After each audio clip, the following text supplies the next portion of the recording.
Very, very warm welcome to all of you. Thank you for joining today.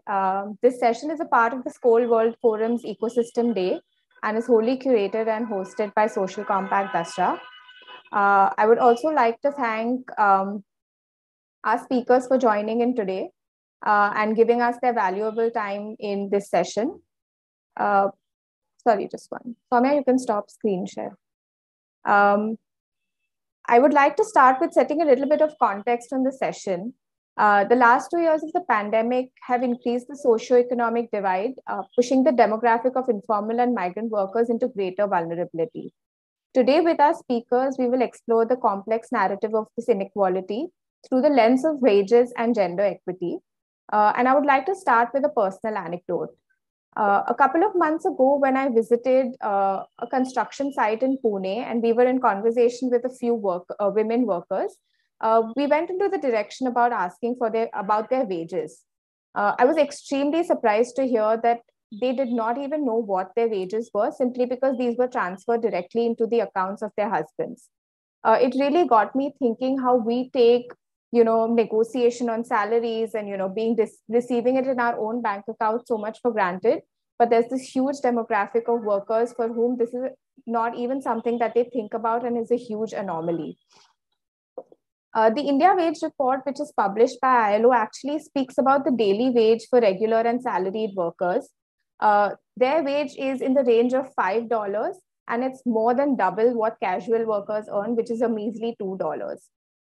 And even when we think about gender, the urban male worker earns close to $6 a day, while women in both rural and urban settings are extremely worse off, earning only $1 a day. Even as we talk about a lot of this disparity, we can see that even the highest amount that we're talking about, which is $6, is actually not enough to live a life of dignity. We can also, when we think about it and look at the flip side of the corporates in our country, we know that NSE data reveals that key managerial personnel of some company is actually paid 752 times of what the median wage in his company is. All of this makes me think, and it's something that we often reflect upon, is that the lack of a stable and sufficient income is often the root of the other vulnerabilities that these workers face. If they're not able to even secure 2 square meals for their families, then social security, savings, or the future different from the intergenerational cycle of poverty is such a faraway dream.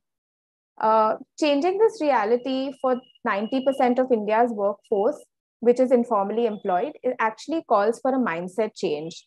It requires us, and it requires corporate leaders, to look at labor as more than just a cost center.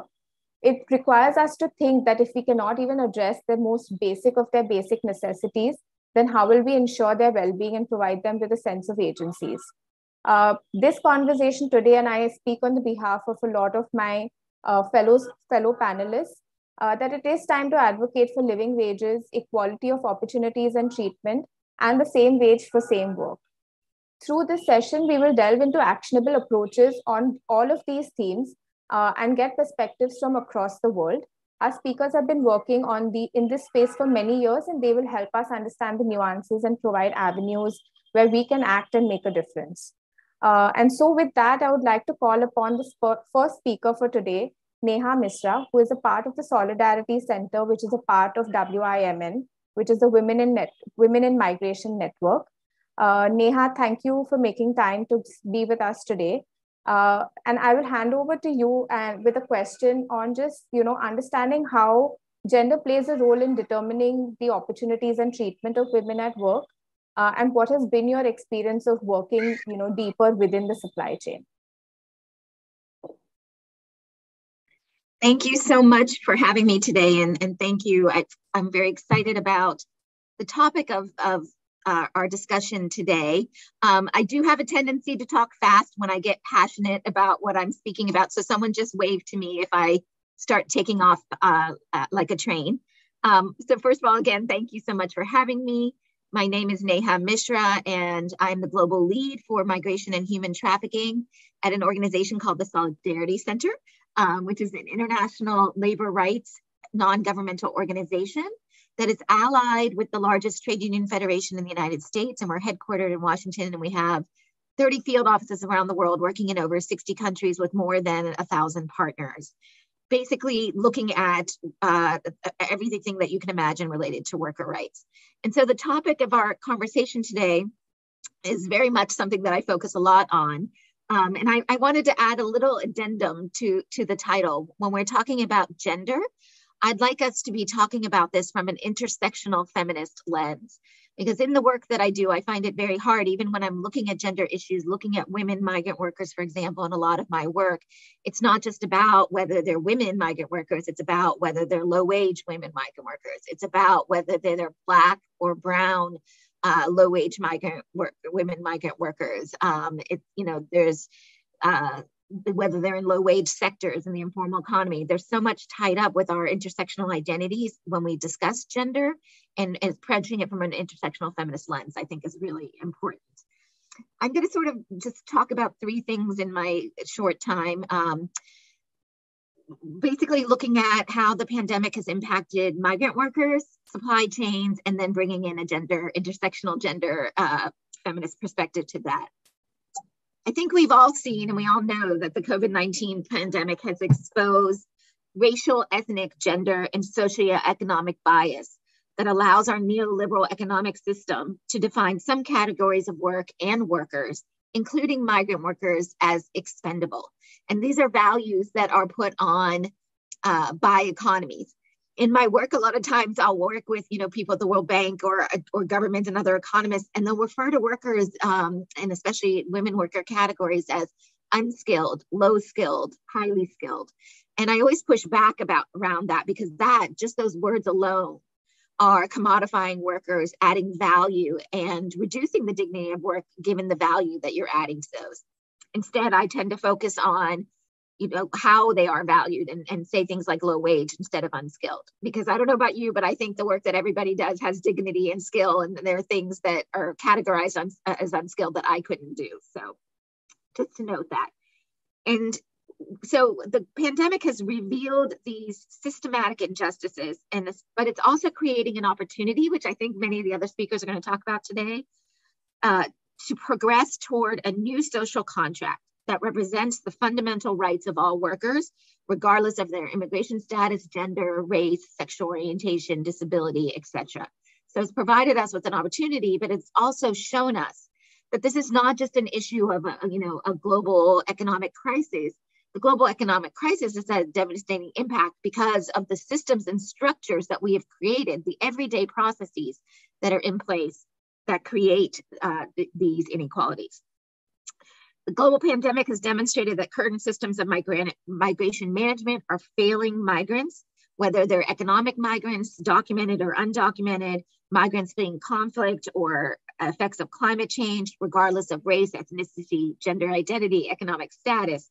Migrants are facing extreme deficits in the protection of their rights and their ability to exercise their human rights. Governments are failing to recognize the serious, systematic, and pervasive ways migrants continue to be excluded, exploited, marginalized, and they are failing to recommend a path forward that puts human and worker rights in the forefront of migration policy.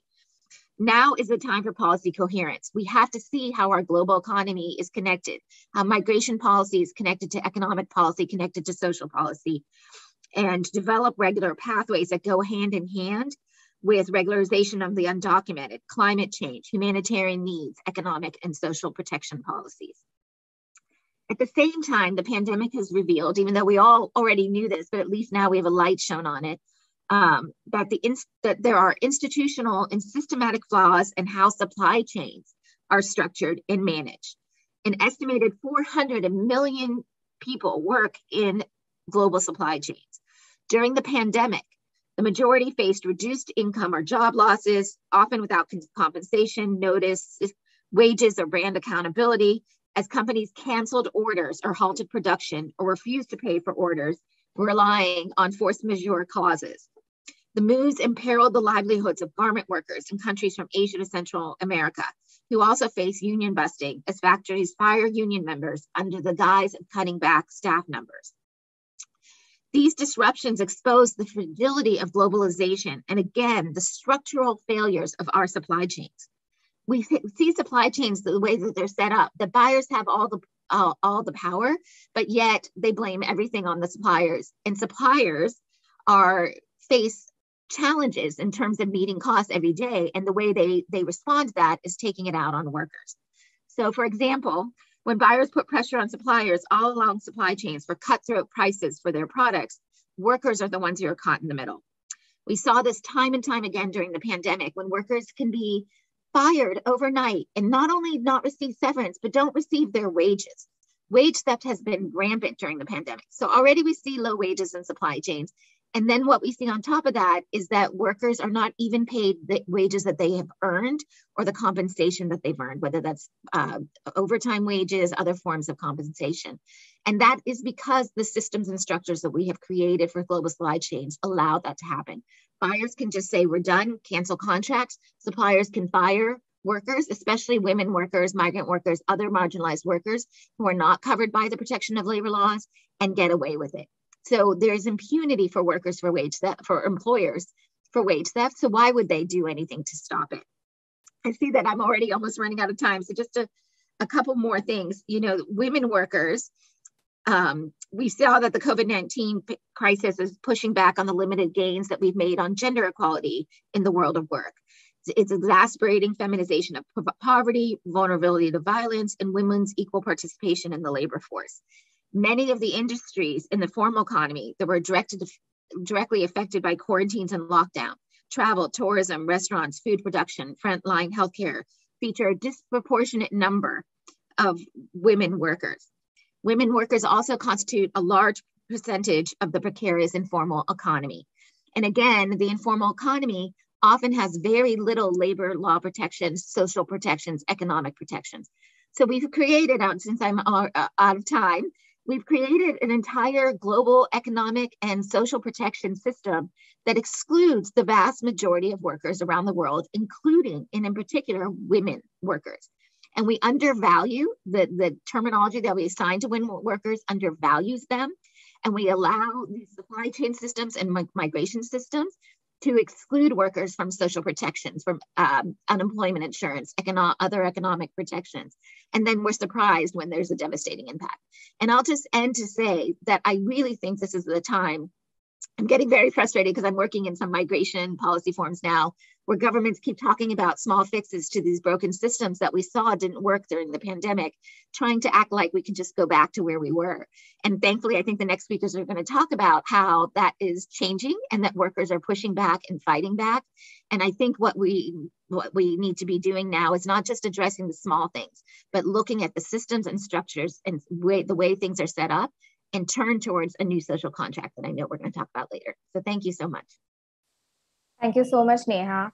And that was extremely insightful, while also being extremely distressing to know that, like you said, not only is there a gender inequality, but then we have these classification and stereotypes that actually creates more of that segregation and discrimination.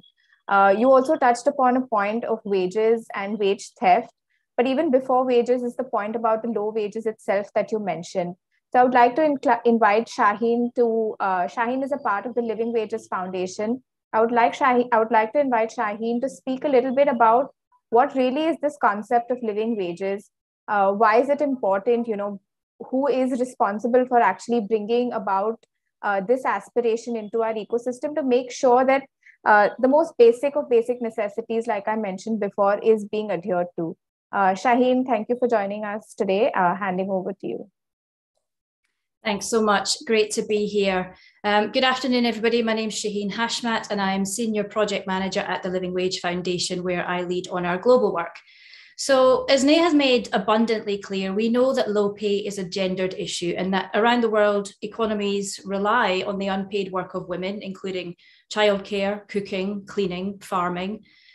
We know that women are much more likely than men to work in low-paid jobs, and that the pandemic has pushed women disproportionately out of employment, reversing decades of progress on their participation in the labour force. Insecurity and low pay also add another layer of risk when it comes to likelihood of women experiencing gender-based violence. In the UK, we carried out research confirming that inflation also is a gender issue, due not only to the prevalence of women in low-paid roles, but also their spending commitments. Women spend a larger portion of their income on household goods that are susceptible to inflated prices, like food and cleaning products.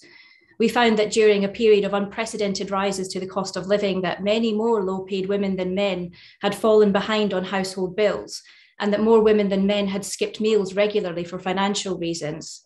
Finally, half of low-paid women said that low income was a specific factor for increased levels of anxiety compared to 38% of men. All of these findings highlight how the effects of the gender pay gap are compounded by unpaid domestic labour and its associated costs. So what are we going to do about it? Well, at the Living Wage Foundation, we've been recognising employers that do pay a living wage based on the real cost of living, and we've been doing this for about 10 years now. The Living Wage campaign that led to the establishment of the foundation has been active for around 20 years, and our network of accredited employers now stands at almost 10,000, including around half of the FTSE 100. Collectively, over time, we've secured pay rises amounting to £1.79 billion back into the pockets of low-paid workers. One of the biggest questions I get asked on an almost daily basis is, what is a living wage and how do we even begin to close the gap when we don't know what the rate is? And I'm going to get onto that in a second, but let me first say this. It does take the collaborative efforts of everyone involved and impacted by pay decisions to make significant progress on this at scale. But very often it just takes that one person within an employer organisation with the will to create change in their own immediate sphere of influence. We are working in countries beyond the UK where consensus has been reached on a rate, but speakers to engage in the issue. So it's worth bearing that in mind as we move forward. We define a living wage as the level of income an individual needs in order to live a decent life, where basic standards of living are met and to fully participate in society. The basket of goods likely to be included at minimum are housing, food, clothing, utilities, tax, transport, childcare, healthcare, savings, and social and cultural participation. Our principles for a global living wage also highlight the importance of the rate being set by reference to local living standards and needs that determine the basket of goods that should be included. They should be set in a transparent way, independent of control or manipulation by government, employers, or any other parties. Efforts to advance living wages should bolster freedom of association and provide a reference point for collective bargaining. So it should be seen as a floor and not a ceiling. There's a range of other principles and values that form the core of our approach, but I won't list them all now. What I will say is central to all of this at a more macro level is the importance of the governance around living wages driven by the broader movement.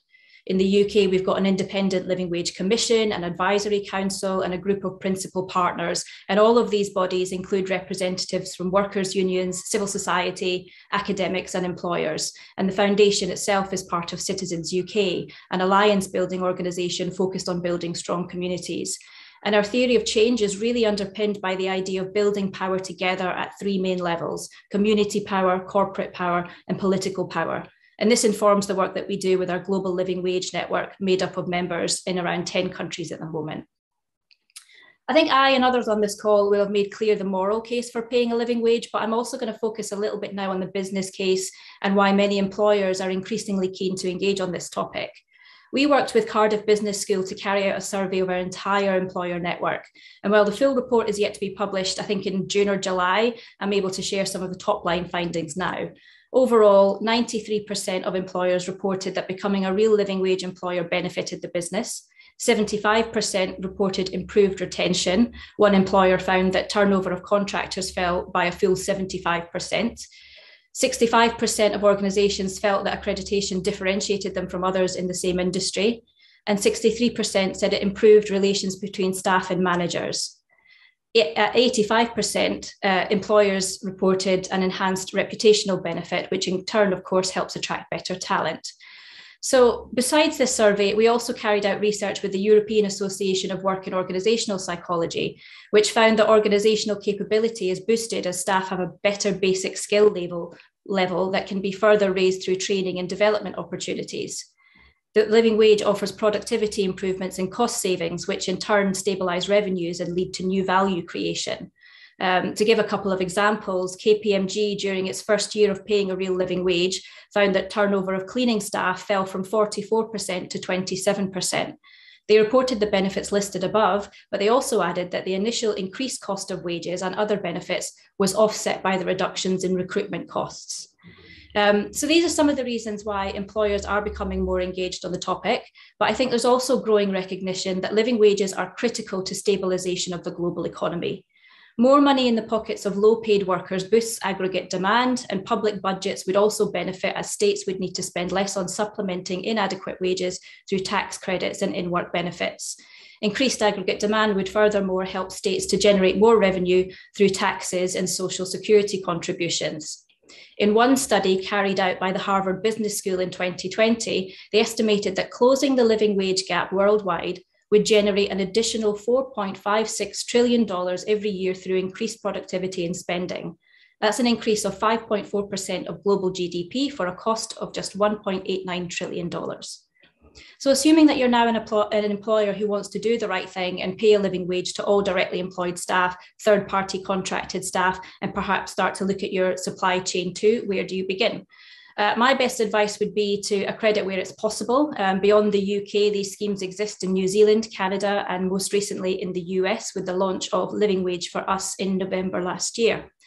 Secondly, I'd advise that you build a living wage strategy based on the 10 steps outlined in the UN Global Compact guidance for employers, which includes suggestions around how to go about getting senior level buy-in, how to build an internal living wage working group involving all of the departments that have a decision-making role, including HR, procurement, CSR, finance, etc.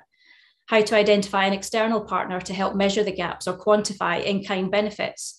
So I would definitely take a look at that. I'll post some links in the chat to those resources. But thirdly, there are also some great practical tools being developed to support this work, like the IDH salary matrix tool, which looks at measuring the gap in specific sectors. I think right now they're looking at agriculture, but we'll be broadening out the scope to include manufacturing, hospitality, and a range of other sectors.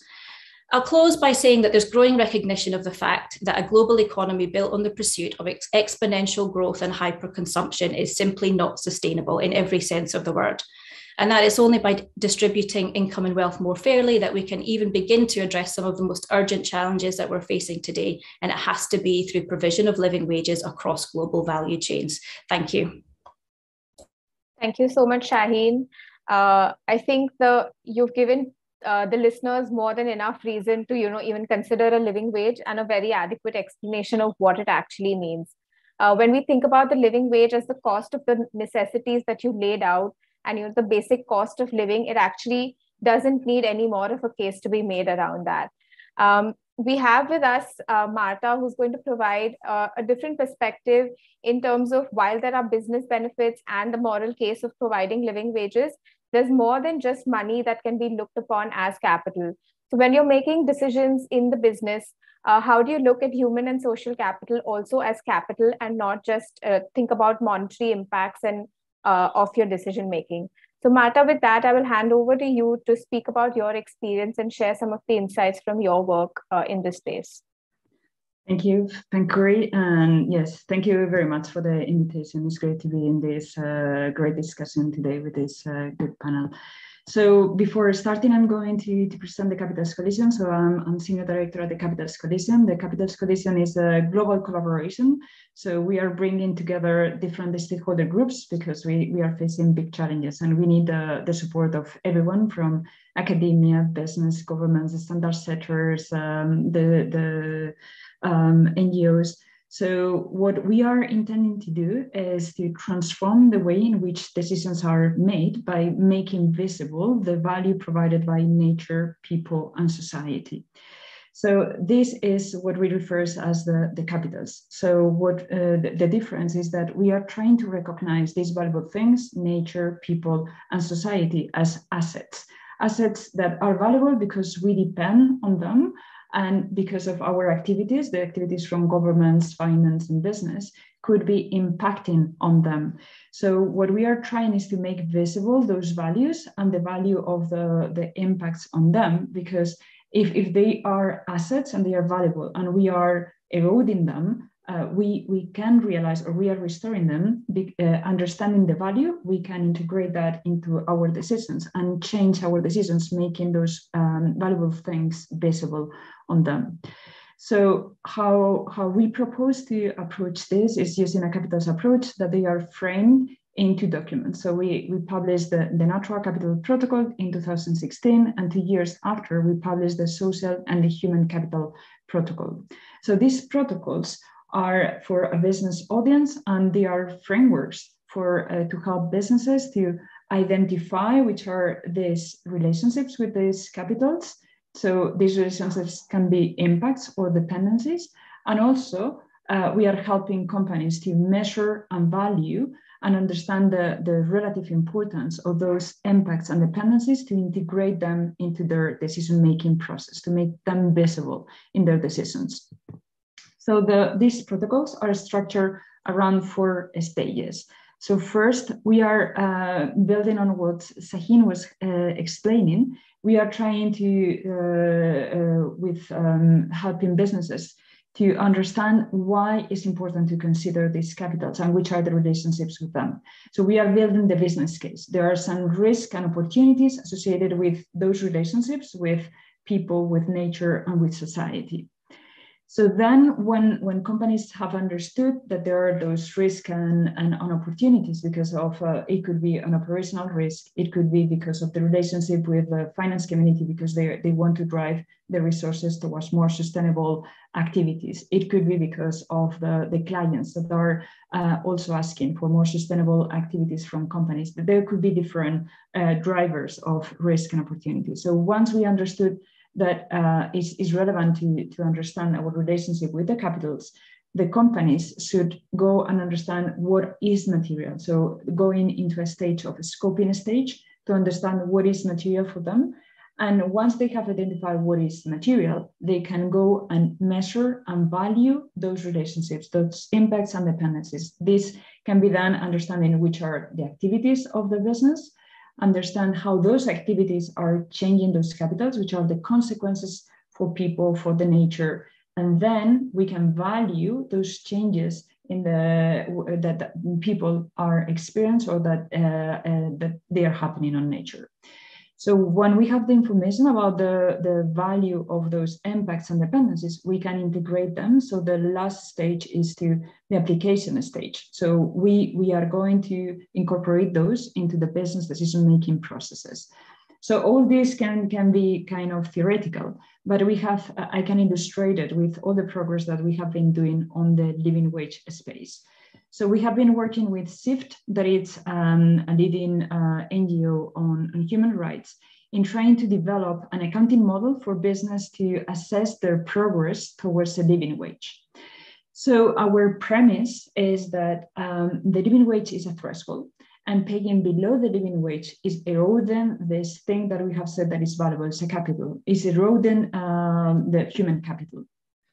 So the driver in this case for businesses, there are many drivers, as Shaheen has been explaining, but one of the key drivers is that the finance community is moving and now incorporating environmental, social, and governance criteria.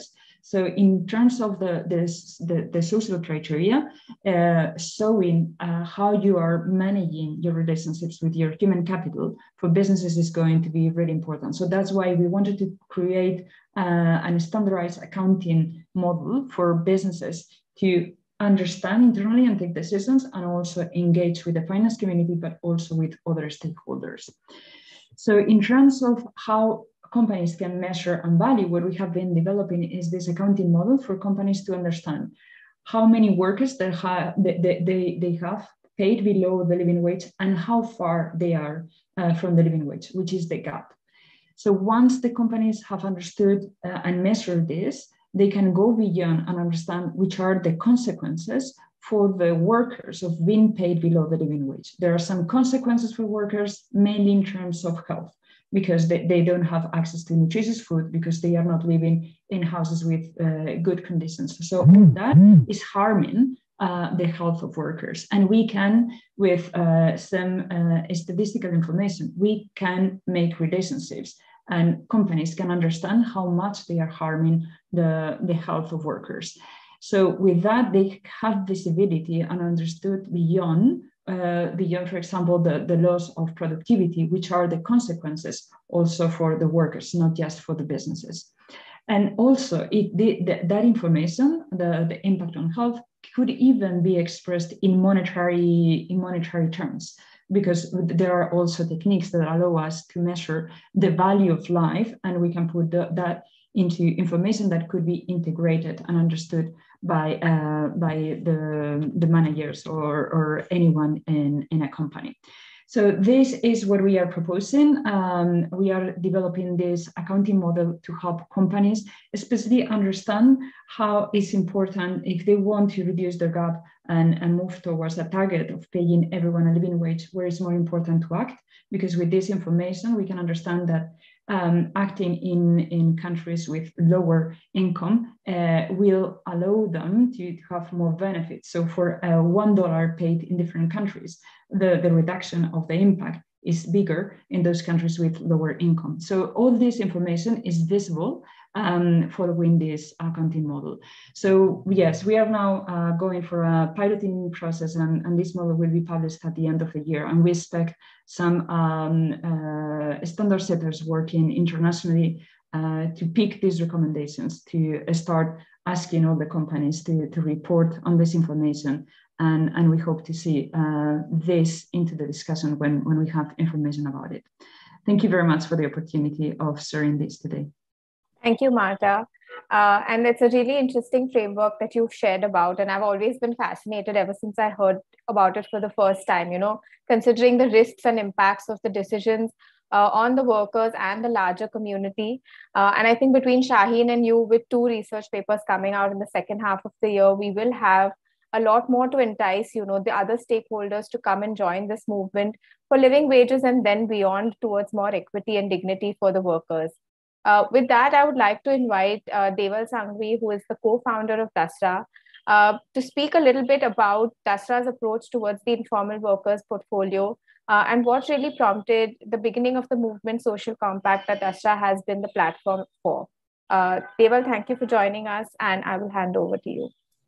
Thank you, Pankuri, and thank you everyone else. I think it's just such a big issue that we're all dealing with. And to be honest with you, one, I'm sure that we've been responsible for in terms of being blind for so many years and not realizing that we are considered employees and have had the privilege of working over Zoom over the last couple of years and having all the rights in the world. And most of the world, though, have workers. And even the differentiation between these two is shocking, yet still exist. I think to start off, I actually have a poem that was written and published last year. They wanted to bottle us. They wanted to bottle us in factories, construction sites, kitchen and homes, sing to some magic chant, dance to some esocentric promise. It was a story of a missing soul.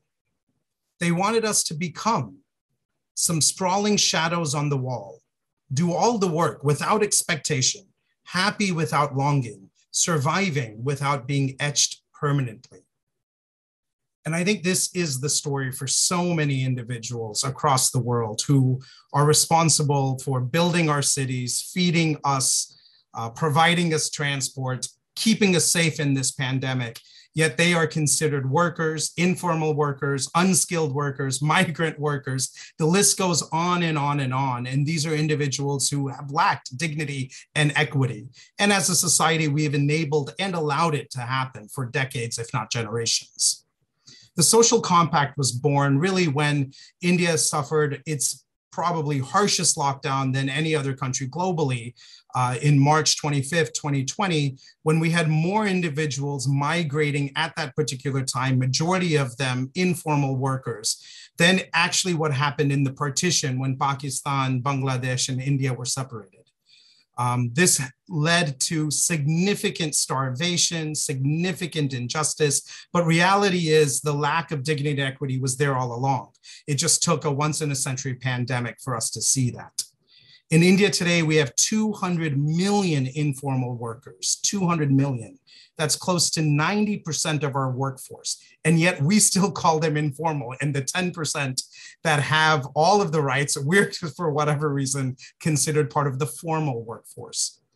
At this time, we were fortunate as Dasar to work with some of our NGO partners, including Center for Social Justice and Ajivika Bureau, who've been working with these families for decades, to really approach them and say, what can be done? How can we help? And how could we actually create systemic change in an area that's been so fraught with inequality? Simultaneously, a lot of the philanthropists that we've been working with over the years came to us, and most of them have generated wealth from running their own family businesses and realized that this was just a stain on our country, and it was unethical and unpatriotic for them to continue as business leaders and allow these oppression to continue. And it was bringing then these two groups together, NGOs, some of them who were considered activists before the pandemic, and business owners, some of them who were flagrantly disobeying the rules and laws and regulations, to really come together and figure out how they could actually put at the center these workers that are critical to these businesses and to our country and to the citizens all over, and really figure out how they can work together as partners, not adversaries, to really make a difference. And it was through multiple engagements. Number one, we saw these business leaders and these social activists, number one, building trust. Number two, putting the informal workers first and foremost. And number three, really thinking about not just one or two areas, but what were 6 areas that they can actually measure themselves on to create greater dignity and equity. And through that, these two groups have actually come up with 30 indicators where 40 companies in the last year have implemented, impacting 25,000 workers, focusing anywhere from health, occupational hazards, access to entitlements, gender equity, living wages, as one of our speakers spoke about earlier, and also participation in the future of work. So not just focusing on what jobs are available today, but ideally what should be there 10, 15, 20 years from now, and what can businesses do to enable these workers to thrive in the new sort of environment that we live in. What we were most surprised with was how close these partners have come together. They work on calls on a regular basis. They're in the field registering workers. Many of them are supporting actual legal rights for the same workers to challenge their companies and their peers' companies to see what's happening and really create sort of a true social compact, as some of the speakers talked about today. Our goal is to be like living wages and really mainstream this initiative across India. And in the next few years, impact 1 million workers, but more importantly, start speaking to consumers and investors and employers to really say how they can start actually looking at the S in ESG and rate these companies on how they treat not just the environment, but more importantly, the social side of things, which is really not just their workers, but everyone across their value chain. It's definitely been a learning experience for us all. I think we are excited about what's happened, but still realize there's a far, far, far longer way to go. And honestly, it's the partners that have spoken today that we're learning from, that we're excited to partner with, and hopefully we can see some change in the next 5 or 10 years where these workers are honestly just given the same rights that we have all been given through our lifetime. Thank you. Thank you so much, Deval. And that was a really inspiring poem, which I must request you to share with us later, to keep with us, as we think and as we go along our journeys.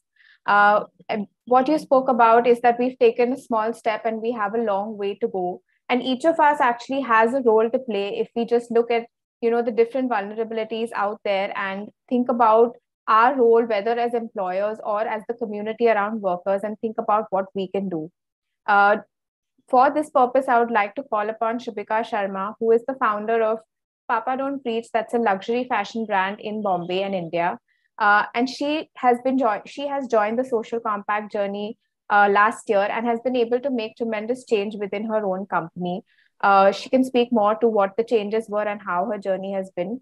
Shubhika, thank you for joining us. And we would love to hear more about your ideas on sustainability, what the ethos of the company is, and how your journey with Social Compact has been so far. Hi. Thank you, Pankari, and thank you everyone for having me be a part of this panel.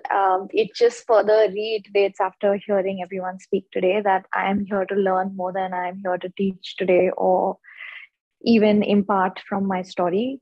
But just to get right into it, Papa Don't Preach is a luxury fashion house based in Mumbai. Until 2021, which was last year, we were a lean team of 80 members and have now grown 3x almost to 250 of us. And very soon we're looking at doubling up to hit a team strength of close to 500 by the end of this year. And this expansion within a short period of 1 year is how Social Compact and Dasra team kind of came in and became our partners on this journey. Just to give you a little insight to what makes Papa Don't Preach unique, at least to me, and gives me the confidence that we will be able to do it better, is that Papa Don't Preach is a very young team. We are fueled by EQ over IQ. Our approach to any situation is empathetic and not sympathetic. I've actually written down things, old school. Okay, as a team, we are in a constant pursuit of collective aspiration, which is at a very fundamental and a basic yet beautiful and poetic level, just the right for each and their families to lead the best quality of life. Having said that, today I'm going to speak about sustainability, but more specifically to do with the women representation in our company and to talk about sustainability through our business practices. Just to share a percentage with you, to put this in perspective, at a team strength of 180 people in manufacturing, only 10% of that is women. While our core team is 99% all women, the manufacturing team is at, I think, 16 or 18 women. And why that is because there are many, many reasons for it. They're so nuanced and so multi-layered that when I was speaking to Pankuri, I was like, oh my God, Pankuri, how do I just, put this all in 7 minutes? But a lot of the reasons are, of course, to do with the fact that we live in Bombay, which is the financial capital of India, not an industrial capital. So all the workers, the karigars that we do have on our team are migrant workers. I don't really like to call them migrant workers because they've literally been living in Bombay for over 30, 40 years. It's their home. But for the sake of this conversation, I'm going to term it that. So when they do migrate from cities, from villages, where they have been training since they were young kids in handwork, in embroidery, in tailoring, in stitching and cutting, invariably the one who migrates is the man and not the woman. So now we have such a strong, skilled and very trained workforce, which is, I think, 99% men. Please check me on that percentage, but it is largely men.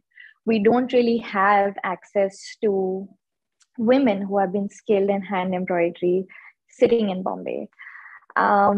So for us to even think of, okay, can we hire somebody as an embroidery manager who is a woman was unheard of.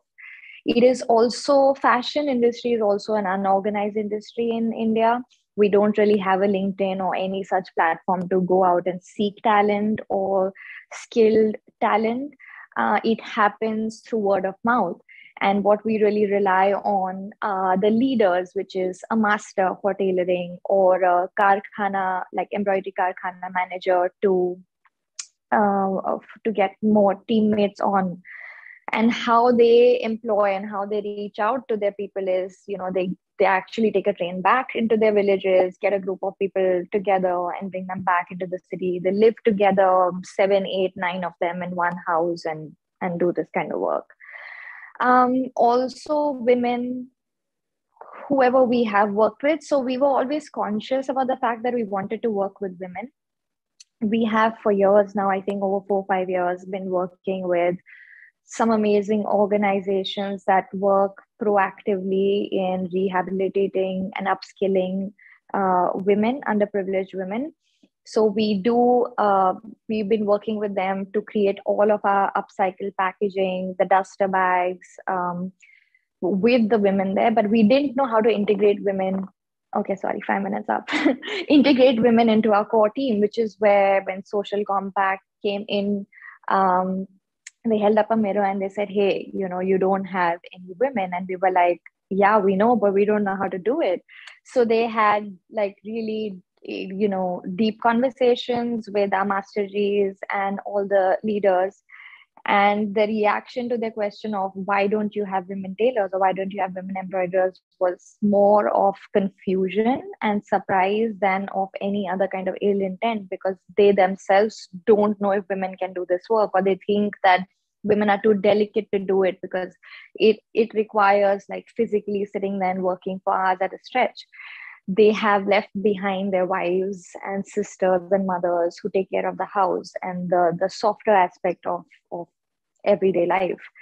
So the solution to that our team came up with was, we want women on our team. How can we get them? So we actually went into, sorry, can you hear me? Yes. So we actually, yes, we can. Okay. So we actually went in and created a completely separate aspect in our production line where we created work and a separate team to get women. We trained them in this task, which was it was like a middle step in our embroidery to tailoring, where they just literally sit and cut thread. But that way we got 18 women into our team. So to just sum it up, what I will say is that as a young business, as a young team, it is very intimidating for us to take on this challenge of, bringing women representation into it. But how we can do it is by putting women in leadership roles, by having the patience to kind of train them, upskill them. One of my favorite examples is of Lily, which is Saraswati in my team. She joined me as a housekeeping staff, but today she is a stock manager, and she herself went out and recruited another girl in her team.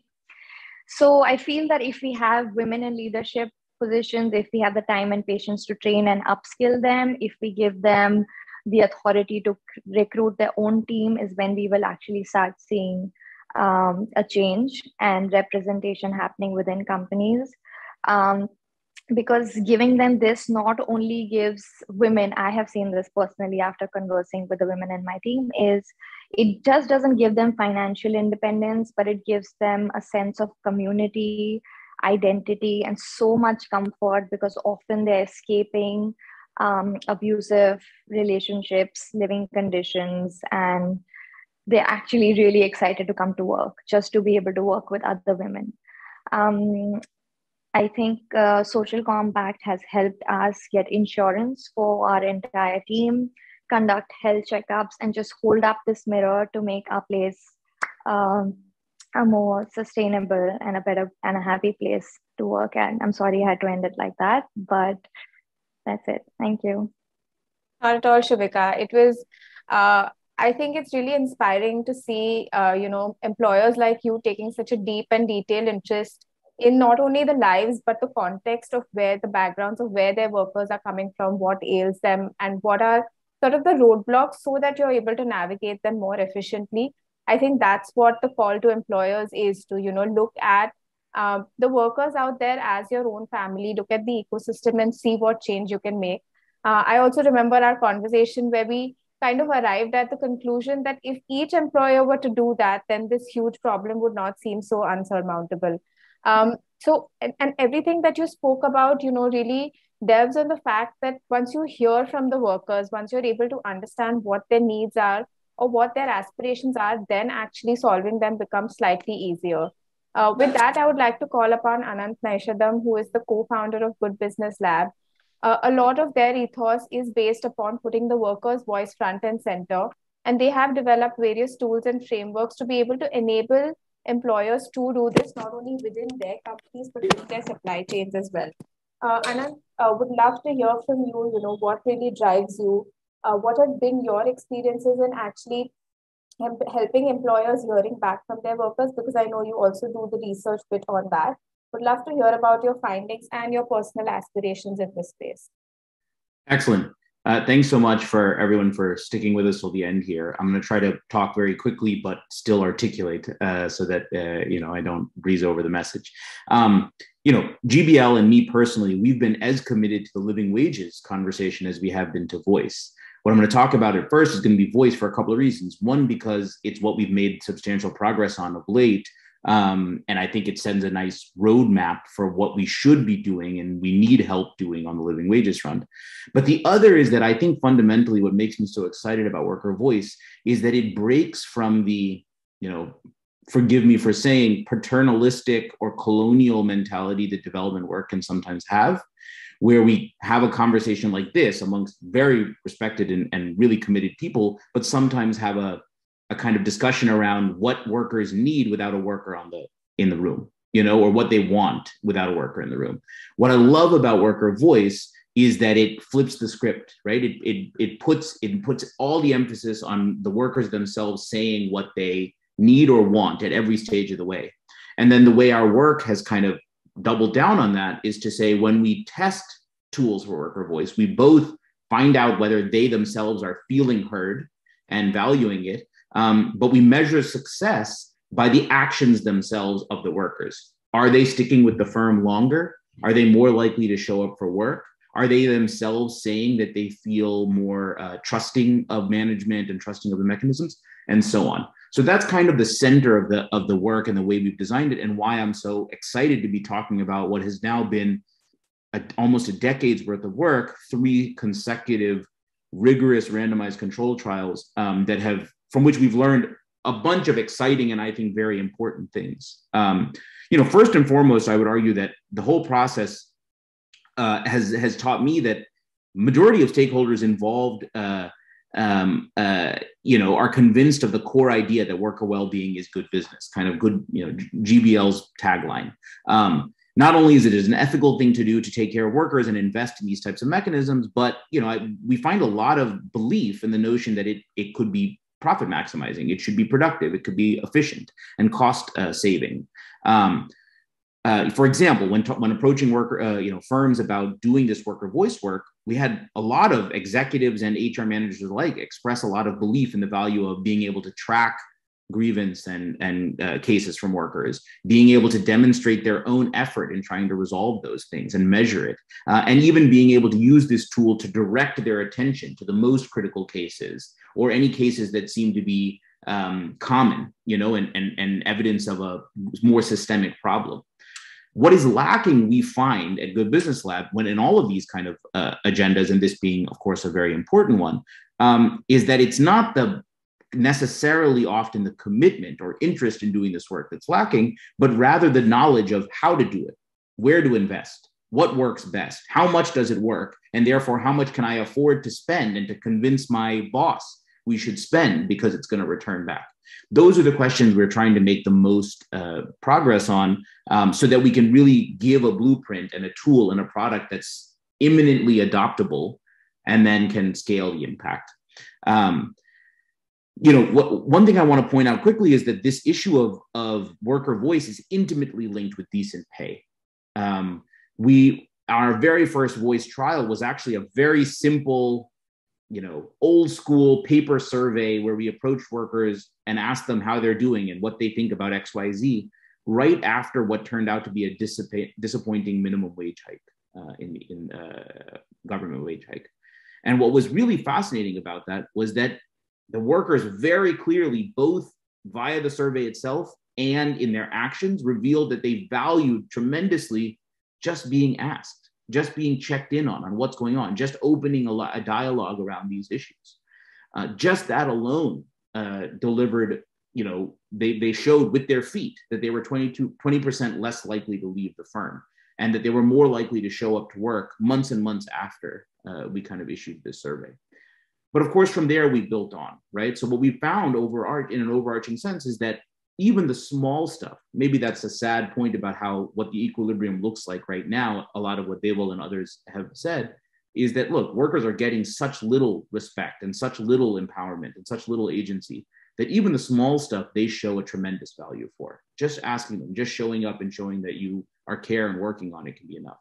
But of course, the transformative work comes when we do more than that, right? So what we find in our first trial is that, like I said, just being asked in this very kind of minimal paper satisfaction survey way delivers tremendous benefit to the worker, such that they're willing to stick with the firm longer and show up to work more. And of course, that more than makes up for any cost of the investment from the side of the firm, right?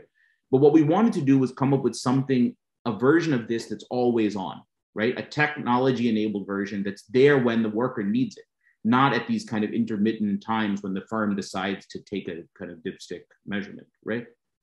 So when we moved to that, this kind of tech-enabled tool, one of the ones that was on the market, we found a really fascinating thing, which is that you can get every bit the benefit of directly going to the factory floor and asking workers how they're doing in this very labor-intensive and kind of clunky way. You can get all that benefit by giving them access to a tool that's always available, even if only 3 or 4% of the workers ever use it. They report a greater trust in the communication mechanism, a greater perception of responsiveness. They have that same increase in the willingness to stick with the firm and a similar increase in the willingness to show up to work every day for months and months afterwards, just by knowing the tool is there and that they can use it. And probably having a friend, one of their friends or one of their coworkers used it, got a response, and now that's enough to make the worker feel, a little bit more taken care of. And the firm is going to see the benefit of that. We saw right away. Of course, so that kind of option value or insurance benefit is really powerful. Of course, what we realized is that you can go further than that and get a tremendous gain. So what we wanted to do then was solve the problems we saw inherent in the tools that were on the market. Number one, none of them were designed for the developing country, labor-intensive frontline worker setting. Not a single one. Not a single one could even handle the wide array of languages we have, the varying degrees of literacy we had, and so on and so forth, the varying degrees of familiarity with a smartphone platform, right? Or even SMS, especially among primarily female workers who come from rural areas and so on. So we solved all of those problems in our hands-on, painstaking design of the tool. But the other thing we did that I'm really excited about is we leaned into the notion that the tool is only as good as you make it, that the management team has to be bought in, all the way from the top executive, all the way down to the frontline HR representative, has to believe that this tool actually helps them do their job well. It's not a babysitting mechanism to see whether they're not doing their work well. I'm out of time, but I'm going to finish quickly. So what I mean by that is to say that we built this team incentive program that we really designed very carefully for all of the HR managers and staff. And we made it carefully linked to KPIs that we were measuring regularly on timely and satisfactory completion of cases, closing of cases, where we asked the workers whether they indeed kind of felt like their case was resolved. And when we did that, we found that not only were you getting the retention benefits, not only were you getting the attendance benefits, you're getting a tremendous flow productivity benefit from the worker. They're that much willing to show up and work that much harder because they're feeling every day that little bit of commitment, that little bit of extra commitment from the team. We created that kind of gamification and that kind of program around it. All of those things in turn, I think what's fascinating about that to me is that it's clearly the best version of voice for the worker. You've got a committed team, you've got a tool, you've got the whole program. It's now embedded in the culture of the workplace, but it's also the strongest ROI for the firm, right? It's also the one that you're going to get, if you get flow productivity benefits, trust me, we'd all be amazed by the numbers, right? I'm calculating them now, but they're going to swamp the nominal investment in the tool. All of this is to say, let me wrap this up. We've learned a tremendous amount over the last nearly decade, but we only learned it by taking this very scientific, painstaking approach to testing what's available, redesigning what's available, testing it again, designing from the ground up with the workers in the room, what they need and what they want and how they use it and so on. I'm amazed that we found the courage from employers to do this, from large firms to do this, but it has been every bit the thing we needed to make any progress. We've been trying for a decade to do the same on living wages. As Shaheen said, there's tremendous interest and commitment and a lot of reason why employers believe that there's work to be done here and there's progress to be made, and their interest can be aligned with this. But what we need is the courage to be the first to try something, even if it's not going to work.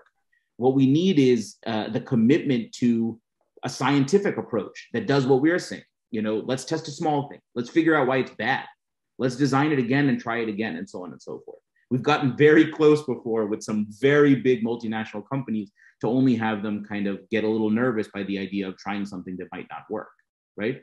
And that's frustrating, but we're committed at GBL. So all I want to say is, you know, we're ready to answer all these questions. We're working on it, but if anyone you know, or any, you know, if you ever have any contacts that are ready to be that courageous first set of stakeholders, please contact us immediately. We want to start with, what do workers actually need or want? We want to start with what can employers do today, even if it's small, that we can try and maybe make a case for this, and then start building up the dose response kind of mechanism like we worked on with worker voice. You can start small, demonstrate an impact, go a little bit bigger, demonstrate an impact, go as big as we can and demonstrate it's the best version. I'm way over. Thanks so much for listening in. I think I had a hand come up, but I'm not sure if that was an accident, but I'll leave it over. I'll turn it over to Pankuri to manage that. Thanks, everybody. Thank you. Thank you so much, Anand. And thank you for bringing in the positivity to know that it is possible, you know, for the ones who intend to and the ones who are able to make a little bit of effort, it is possible to make that change. I think Neha had raised her hand. I know we're at time, and I would just request everyone to hang on for a couple of minutes more. I'll let Neha respond, you know, sort of put in voice in her thoughts, and I'll quickly wrap up. Neha, you had something to share. Thank you so much. And so much of what you said touches on some of the work that I do, and I really appreciate it. And so just wanted to build a couple of things from that. I really appreciated what you were saying sort of about the patriarchal view. And in my work, it always amazes me. It's like, why do what workers want not matter in any of this? Like, we always talk about supply chains in a way that the workers are sort of an afterthought, or the workers are sort of seen as the beneficiaries or the thing you have to help, and not understanding what they're doing. And so I just want, and we can do this, I feel like I have new friends that I'll be working with, and we can talk about this offline. But one of the things that I would just put out there is, in our work, is that we're actually moving away from using the term worker voice and instead using the term worker agency, because what we're seeing, very different from what you're doing, and you're doing what I would call agency, but people are using, and especially big corporations, the term voice to mean developing a hotline. Oh, we have a hotline, that's the worker's voice, right? And as you just said, that is not creating, you know, real worker input, real worker agency over what's happening to them in their lives. And so I really now stress the terminology is worker agency, and what does that mean? And building on what you were saying, you know, I think workplace grievance mechanisms that workers are involved in, like worker-driven mechanisms in the workplace, especially freedom of association, right to organize, join unions, and collectively bargain, will get us to all of the things that we are all talking about. I know that's really hard in a lot of sectors, but if we're centering, as you're saying, and not worker agency as the center of this, we can work on living wages. We can work on workplace, you know, grievance mechanisms where workers truly are part of what is happening to their lives, and they have a say through their own agency to do that. So thank you for letting me add that point. Oh, thanks. thank you. Fiction matters. So I love that. I love that point. Sorry, Pankuri. No. Thank you. Thank you, Neha. In fact, you've given me the perfect ending to say that all of our work is towards enabling the agency that the workers deserve and have deserved for so long. I know a lot of the speakers highlighted the problems, the complexity and nuances of the issues that we're dealing with. But what has also come out is that this is an opportunity to act. There are many there's a lot of interest in this space, and there are a lot who are already doing this work. Like Shubhika said, if each of us were to do our own bit, whether as employers or other stakeholders, then this problem is not so unsurmountable. As we tackle these issues, the ecosystem not just means that everyone around the workers act, but as soon as you impact the life of one worker, their family lives improves, and that's an automatic 5x impact of one worker's life change. So I would like to urge all of the stakeholders who have joined this call, but also who are part of these different movements, to synergize their efforts, to come together so that we can work towards this problem collaboratively. And while it's a long road ahead, if we do walk it together, I'm sure we will be able to make a difference. Thank you all for joining today. Thank you to the speakers once again for making this such an enriching conversation. And we hope to continue this offline and work together in this space. Thank you all once again, and good evening to everyone. Thanks. And thank you, Pankuri, for emceeing and organizing. Thank you.